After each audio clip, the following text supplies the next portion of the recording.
I am pleased to welcome you to Province House and the installation of the 34th Lieutenant Governor of Nova Scotia since Confederation. My name is Janine Lagasse, and I am the Clerk of the Executive Council for the province. Through the Treaty of Peace and Friendship of 1725 and those that followed, the connection between the Mi'kmaq people and the Crown was formalized, and it remains a foundational aspect of modern Canada. In the spirit of meaningful reconciliation, we are proud to acknowledge your presence on the traditional territory of the Mi'kmaq people in what is today Nova Scotia. We will begin today with the traditional Mi'kmaq smudging, a ceremony which uses sacred medicines such as sweetgrass or sage, which are placed in a smudge bowl and burned.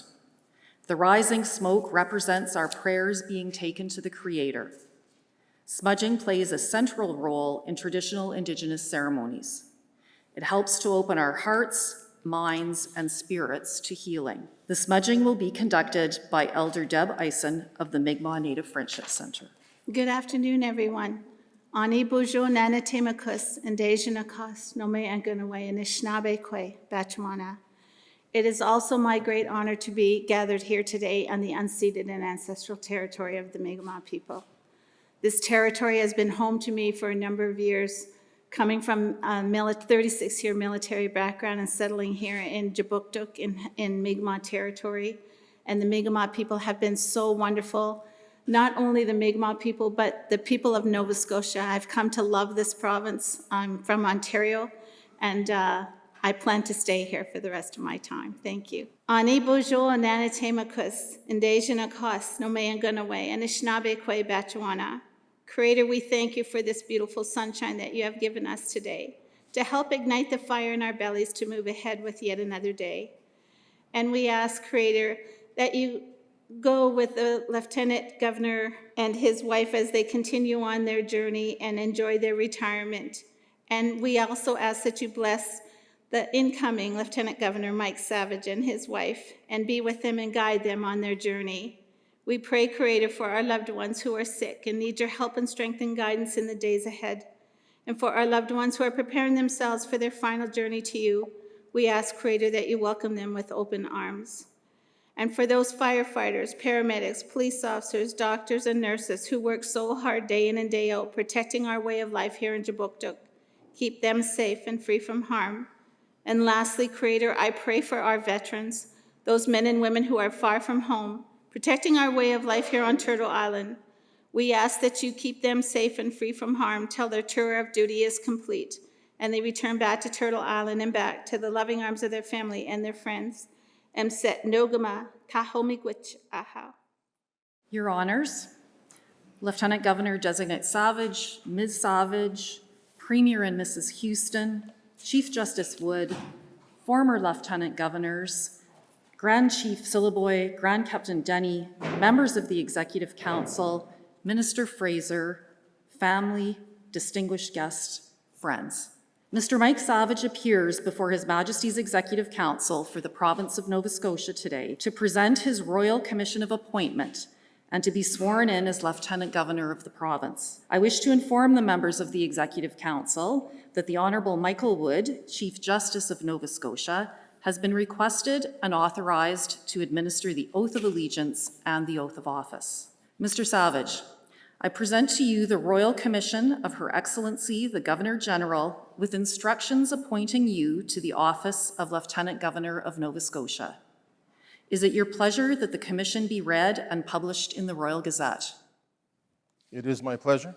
I now call on Dr. Christopher McCreary, Private Secretary to the Lieutenant Governor, to read the Royal Commission appointing Mr. Mike Savage to the office of Lieutenant Governor of Nova Scotia.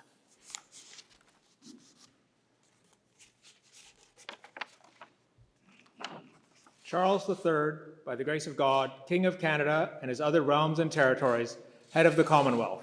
To Michael John Savage, member of the Order of Nova Scotia, of the City of Dartmouth in the province of Nova Scotia. Greeting.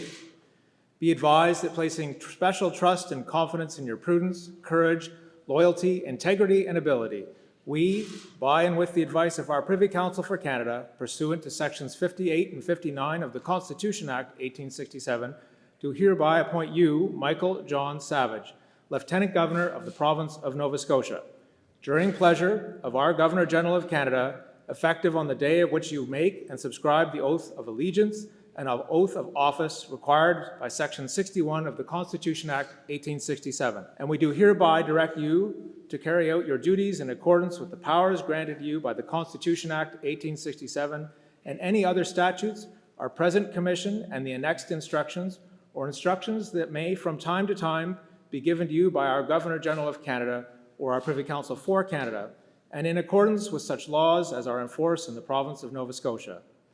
And we do hereby direct that as soon as you have made and subscribed the oaths, our present commission supersedes our commission issued under the Great Seal of Canada of the 22nd of June, 2017, appointing the Honourable Arthur Joseph Leblanc to be Lieutenant Governor of the province of Nova Scotia. In testimony whereof we've caused these our letters to be made patent and the Great Seal of Canada to be hereunto affixed. Witness, our right trustee and well-beloved Mary May Simon, Chancellor and Principal Companion of the Order of Canada, Chancellor and Commander of our Order of Military Merit, Chancellor and Commander of our Order of Merit of the Police Forces, Governor-General and Commander-in-Chief of Canada, given at our Government House in our city of Ottawa this 9th day of December in the year of our Lord, 2024, and in the 3rd year of our reign, by command.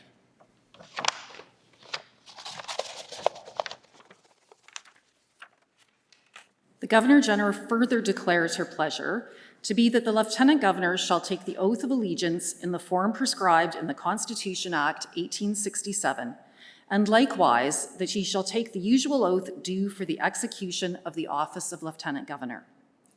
Mr. Savage, is it your pleasure to take the oath of allegiance and the oath of office? It is my pleasure. Chief Justice Wood, would you please come forward and administer the oath of allegiance and the oath of office to Mr. Mike Savage? I would ask you to hold this Bible in your hand and read the oath of office and oath of allegiance, please.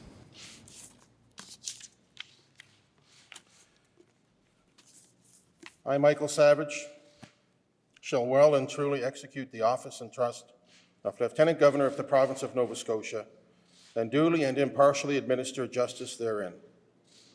I shall well and truly execute the office and trust of Keeper of the Great Seal of His Majesty's province of Nova Scotia, according to the best of my knowledge and ability.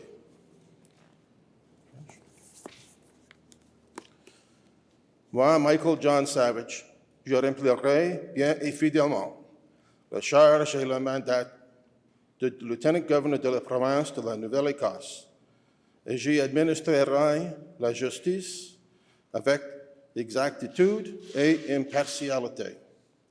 Je remplirai bien et fidèlement la charge de gardien de Grand Sceau de la province de la Nouvelle-Écosse, demain à Sa Majesté, à meilleur de ma connaissance et de mon habileté.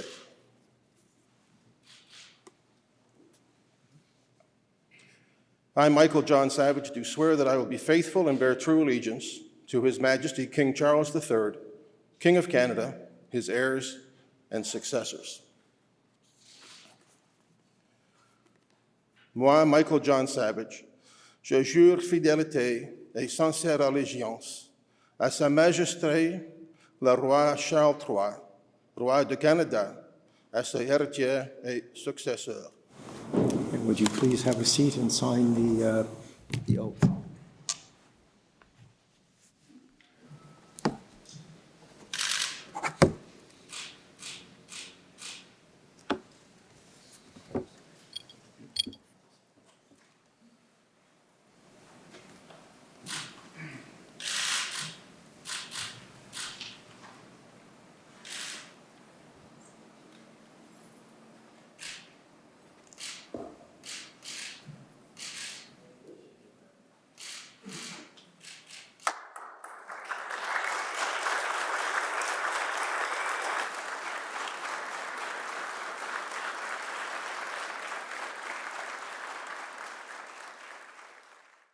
His Honour, the Honourable Mike Savage, Lieutenant Governor of Nova Scotia, and Her Honour, Ms. Darlene Savage.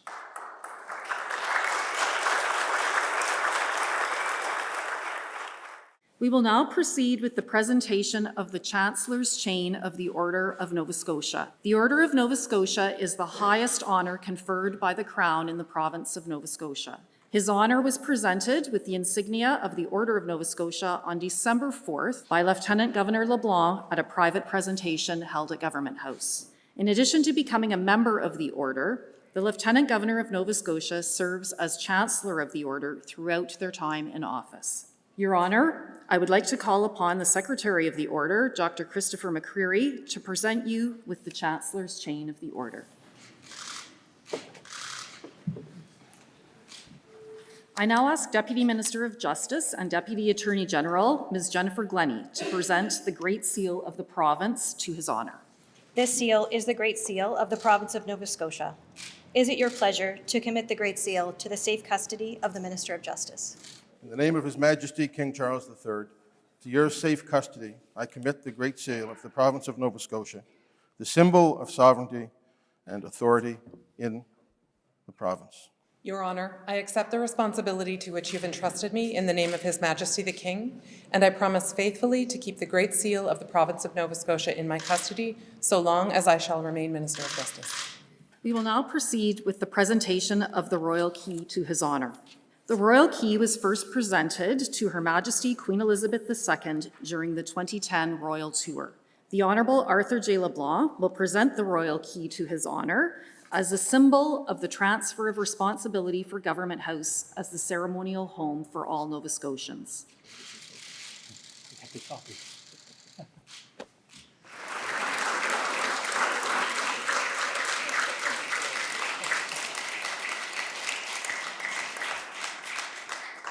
We will now proceed with the musical portion of the program. I am pleased to introduce Mr. Charlie Acorn. By far, the coolest gig I've had all day.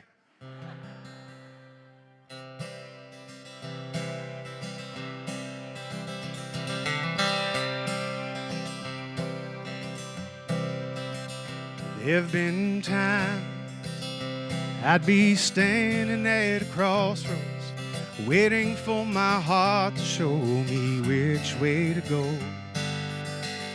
Then I'd recall this lesson from my father, to listen to my mother when she'd speak soft and low. She'd say, son, if you got the choice, choose to do some good. You hold the power in your hands to help your neighborhood. If you are given the gift to lead the people to a better day, you'll be just fine if you're inclined. Choose to do some good.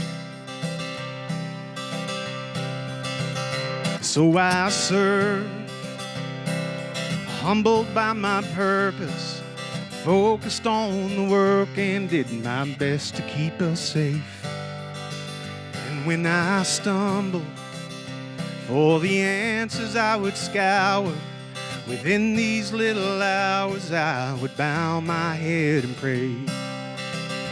I say, God, if I have the choice, I choose to do some good. I hold the power in my hands to help my neighborhood. You've given me the gift to lead the people to a better day. So I'll rejoice and use my voice, choose to do some good.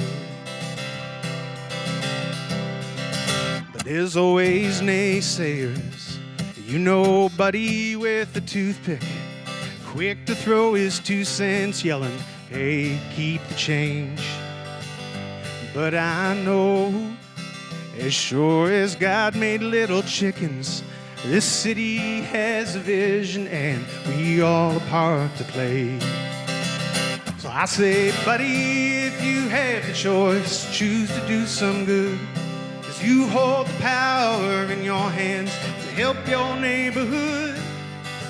If you are given the gift to lead the people to a better day, why waste your turn on slings and slurs? Choose to do some good. Ain't it amazing how much you can accomplish when you don't care who takes the credit? My folks, they taught me to leave things just a little better than when I found it. What might I have done had I chose another path? Maybe I'd have coached the Habs or tried stand up for a laugh. But I'm grateful, I guess we haven't done so badly. And now it's time I gladly hand over the reins. So I say, when you have the choice, choose to do some good. 'Cause you'll hold the power in your hands to help your neighborhood. And when you're given the gift to lead the people to a better day, stand up tall and show us all how to choose to do some good.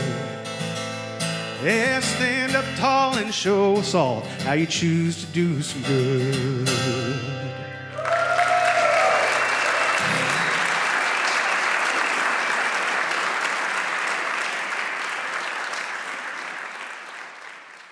Hello and welcome, everyone. It's a pleasure to speak on behalf of the Government of Canada as we gather here to celebrate the installation of Mike Savage as the Liberal candidate in the upcoming election here in Halton. Sorry, that's sadly the event I wish we were attending today. And Mike, I got to say, despite the fact that we're all very honored to gather, I can't help but notice how much more applause Charlie got than you when we officially started things off. Mesdames et messieurs, avant de commencer, je veux commencer juste dire merci pour messieurs et madame Leblanc pour leur service de notre province. Nouvelle-Écosse est une belle province et votre travail, votre service est excellent. And I want to say, on behalf of my community and on behalf of the Government of Canada, thank you for your service. Sincerely, ladies and gentlemen. Look, folks, I've been reflecting on what to say at an event such as this, and I couldn't help but think about the value of public service and what it means. I've had the honor to serve alongside a number of people who've given their adult lives, their careers to public service, the betterment of their communities. But there are few people who've done it for as long or with such grace as my friend Mike Savage. Those of us who have the unique opportunity to serve in a particular role for a period of time come to realize very quickly that the roles that we hold are very much larger than the individual who may sit in them. Mike, I expect, understands this because his service that he witnessed up front began long before he was first elected as a member of Parliament in Dartmouth Cole Harbour or as the mayor of Halifax. He watched it generationally within his family when his father served in the role of premier. And I should take this opportunity as well to congratulate Tim on his recent victory to hold that role and to continue to serve our province. But my exposure to Mike began as one of myth in the halls of Parliament in Ottawa. When I sought out a few mentors who had been there longer than I had in my first few years as an MP, I asked them, who was it that did the job right? Who was the best that you have ever seen in the House? Who can we aspire to be? The answer from Atlantic Canadian MPs, and I mean this sincerely and honestly, Mike, was unanimous. It was Mike Savage. I had the opportunity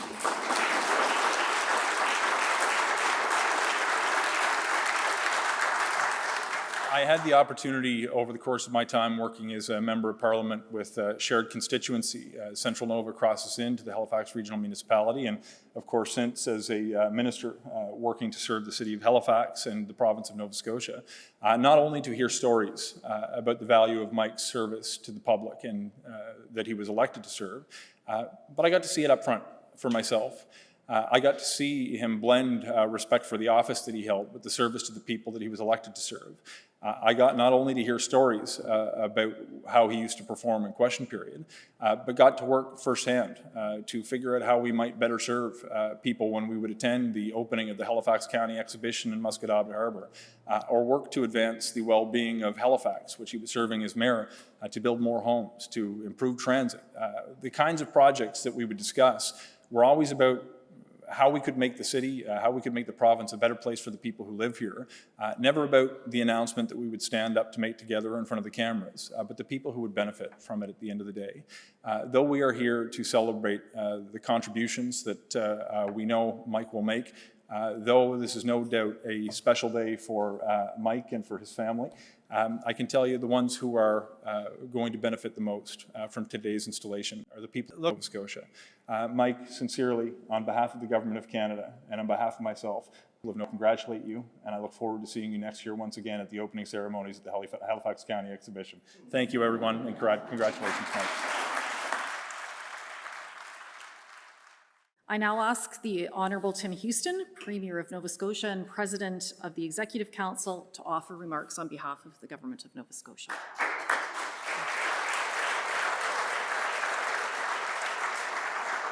Thanks so much. Good afternoon, everyone. What a privilege to be here on this incredible day. And as Charlie said, I think it's pretty cool too.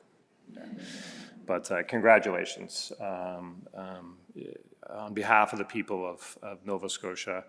I know how seriously you'll take the responsibility and fulfill your role as your life of public service, and that public service is a family commitment as well. So I know both of you will, and as I think the 34th Lieutenant Governor to live at Government House, I know that the doors will be open to welcome Nova Scotians with that cheery smile that you've been known for as a tremendous ambassador for the city and for our province. And it wasn't lost on me that you lingered on the Great Seal for a little longer, as if maybe you might retain that, as opposed. But the key you give right back, because I know that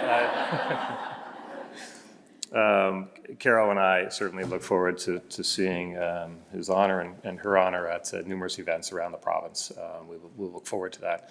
I do want to thank His Honour and Her Honour for 7+ years of service, tremendous commitment to Nova Scotians. I really appreciate that.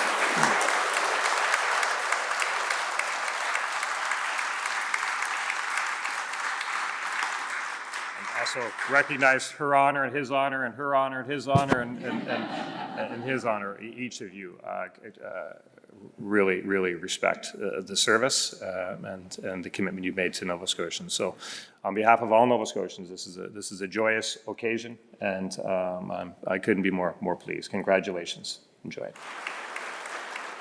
I would now like to invite His Honour, the Honourable Mike Savage, 34th Lieutenant Governor of Nova Scotia, to deliver his installation address. Premier Houston, Chief Justice Wood, former Lieutenant Governors Freeman, Francis, Grant, LeBlanc, Speaker Barkhouse, Honourable Ministers, Minister Sean Fraser, Ms. Chender, Mr. Mumbercat, if he's here, Consul General Vicky LeMay, Honorary Consul of Lebanon, Mr. Wadia Ferris and Kathy Ferris, distinguished guests, friends, and family.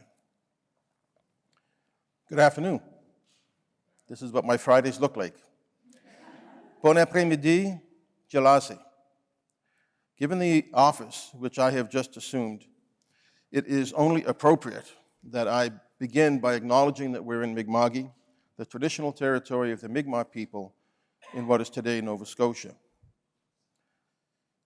Pajilida, Nige, Dandelbisqui, Bugu Aluxi, Geidu Dulawe, Maudumka, Emudig Mi'kma'gik, Onug Wumitkiwo. I must say, I never imagined that I would be appointed Lieutenant Governor, sitting on a throne with my dear wife. It's an office and a responsibility, though, that I take on with humility and a sense of profound duty to all the residents of our province. I'm grateful to Prime Minister Justin Trudeau for the confidence he has shown in recommending me for this appointment, one of the most traditional and important public offices in the land. J'apprécie également le soutien et les conseils que j'ai reçus d'Arthur et Patsy Leblanc, et je tiens à les remercier pour les services exceptionnels qu'ils n'ont rendus au cours de cette dernière année et demie. Leur grâce et leur dévouement ont laissé une marque indélébile sur cette province. I know that I'm not the only person over the last number of years who has been to events with their honors and thought, I feel bad for the poor people that have to follow in their footsteps. Premier Houston, thank you so much for your warm welcome. You called me before it was made public, and you thanked and you welcomed me. I appreciate the warm welcome to this position that you have given me and the support that you have shown for this office that I now hold. Congratulations on your recent victory. It is a strong mandate from the people of our province. Ms. Chender, congratulations on being leader of the opposition. And I want to send my congratulations to all who were elected to office, those in cabinet, those in the House. I also want to acknowledge everybody who put their name on a ballot in the name of democracy. For myself, I very much look forward to fully embracing the nonpartisan role that is required of each lieutenant governor, and to working closely in any way I can to provide assistance to our provincial government. I'm keenly aware of the unique constitutional role played by vice-regals in Canada, to encourage, to support, and if appropriate, to advise. I'm very fortunate to have two of my sisters here today, Bridget and Sheila, and of course my children, Emma, who just got back from Montreal in the nick of time, and Connor. They can all certainly attest to the fact that my late parents, John and Margaret, along with Darlene's mother, Miriam Engelhardt, instilled in all their children a deep appreciation for public service in every sense. Perhaps not primarily through politics, though they believed in politics. But while they've been gone from this world for 2 decades, I think of them every day. They recognized our good fortune and the importance of giving back through service to our families, friends, and communities. And I have seen this dedication from the people of this province. It is a source of pride and inspiration. I want to thank Chris McCreary, Doctor. An incoming Lieutenant Governor could not ask for a more experienced, capable, and dedicated guide.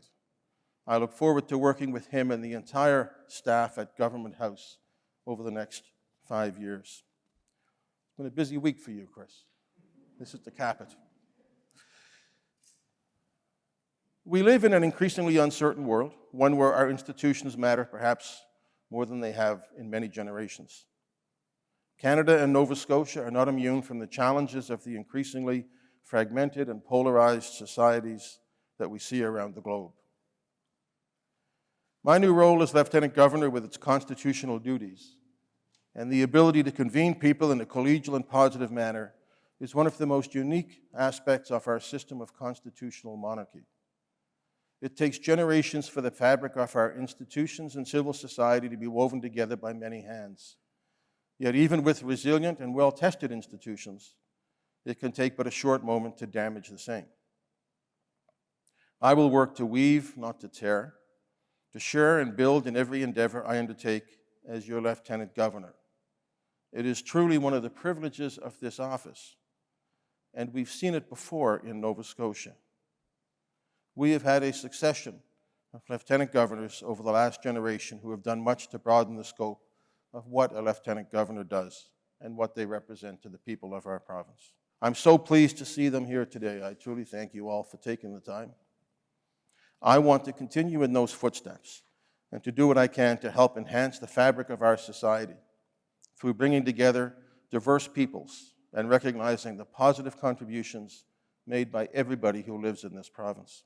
I'm committed to continuing to enhance the much improved relationship that exists between the Mi'kmaq and all Nova Scotians. I'm delighted to see Pam Claude DeRosier here in the crowd, with whom we've done some work over the last number of years. As we approach the 300th anniversary of the Treaty of Peace and Friendship in 1725, I think it is an appropriate opportunity to reflect upon how far we've come and the journey that we have yet to travel together on the path to reconciliation. It will be an opportunity for us all to personalize what it means when we say we are all treaty people. In the ballroom of Government House, as on our $10 bill and on one of our ferries, there is a portrait of that great human rights pioneer, Viola Desmond. It is fitting that she watches over the shoulder of every speaker and every Lieutenant Governor. She is a poignant reminder of the foundational place African Nova Scotians have in Canada and the power that one woman's voice can have in a sea of inequality and injustice. As the King's representative in Nova Scotia, I greatly look forward to working with our Governor-General, Mary Simon, and other members of the broader Canadian vice-regal family from coast to coast to coast. A core institution of our parliamentary democracy, the Crown often plays a subtle yet significant role not only in government but in civil society, the fabric that joins us all together as part of the Canadian family. Recognizing good works and the quiet contributions made by everyday citizens, ordinary citizens who do extraordinary things, is perhaps one of the most exciting aspects of this role.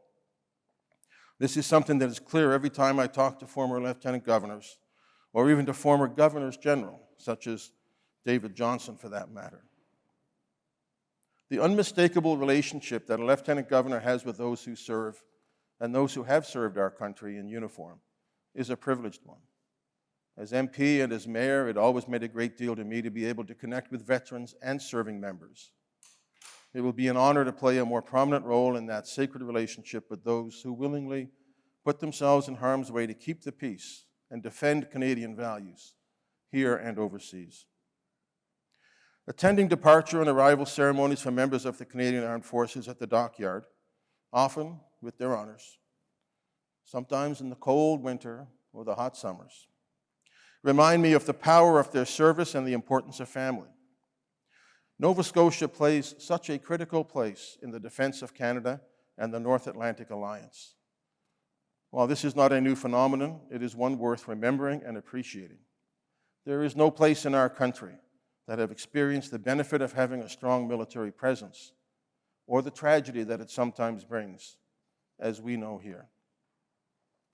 One of the things I have most enjoyed in public life has been spending time with young people in schools and in their communities. I come away filled with optimism when I'm in their company. As I undertake this new responsibility, it is my hope that I might find a way to recognize the spirit of our young citizens. And I want to recognize and celebrate civic awareness and the importance of being positively engaged in one's community. I want to visit schools, to spend time with students, teachers, administrators, and to recognize their exemplary efforts. As mayor of HRM, I often spoke of the critical part played by our post-secondary institutions. I met regularly with university and college officials to discuss the value that their institutions bring to the success of our province and its future. In an increasingly diverse community, places of higher learning are more important than ever, and I look forward to a continued relationship with them.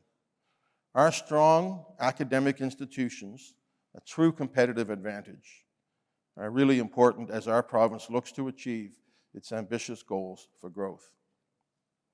We're blessed to live in an amazing province with an ecosystem and a natural environment that we need to enhance and protect in the face of climate change. It is my hope that as Lieutenant Governor, I can play a small role in recognizing and encouraging those who are working to make our lives in our province more resilient in a changing climate. Certainly not in a political manner, but in the spirit of positive community engagement and recognition of how critical this climate challenge is.